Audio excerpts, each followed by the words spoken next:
BJP మద్యము డబ్బులు పంచకపోవడానికి కారణం ఏంటి?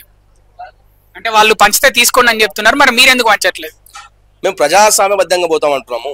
ప్రజాస్వామ్యబద్ధంలో ఇదే విధంగా ఎలక్షన్లో మేము ఒక రాజ్యాంగం మాకు స్వేచ్ఛ ఇచ్చింది. స్వేచ్ఛ అనుసారం డబ్బులు వంచొద్దు. మేము ఓటు ద్వారా మా యొక్క 11 సంవత్సరాల నుంచి నరేంద్ర మోడీ గారు ఈ యొక్క దేశానికి ఏం చేశారు, అభివృద్ధి కార్యక్రమాలు చేశారు, సంక్షేమ కార్యక్రమాలు చేశారు, ఆ కార్యక్రమాలు చెప్పిపోతా ఉన్నాం. డబ్బులు అందుకే వస్తాను. మేము డబ్బులు కూడా వంచం, ఎక్కడ వంచము. భారతీయ జనతా పార్టీ 70 సంవత్సరాలు ఎక్కడైనా డబ్బులు వంచినట్టు ఇట్లా పట్టుకుంటే ఏ ఆధారం కూడా లేదు ఇప్పటివరకు. అదే సాక్ష్యం కదా మాకు. మా 11 సంవత్సరాలు మా నరేంద్ర మోడీ గారు ఈ దేశానికి చేసినటువంటి సంక్షేమ కార్యక్రమాలు కావచ్చు, అభివృద్ధి ఫలాలు కావచ్చు, వాటిపైన మేము ఎలక్షన్లకు పోతా ఉన్నాం.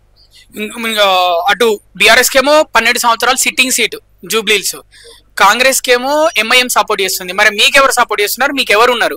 మీరు ఏకాకిగా ఉన్నట్టు అని కనిపిస్తుంది. మాకు ప్రజల మద్దతు ఉంది జూబ్లీహిల్స్ లా. మాకు ఎవరు సపోర్ట్ అవసరం లేదు, ఎంఐఎం వీళ్ళ సపోర్ట్ అవసరం లేదు.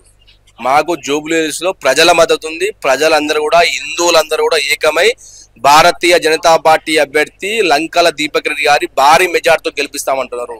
మాకు ప్రజా మద్దతు చాలు. మాకు అనేక కుల సంఘాల మద్దతు, మాకు అనేక మత సంఘాల మద్దతు, మాకు అనేక ప్రజలు ఒకతాటిపైకి వచ్చి ఈసారి భారతీయ జనతా పార్టీ అభ్యర్థిని గెలిపిస్తాం.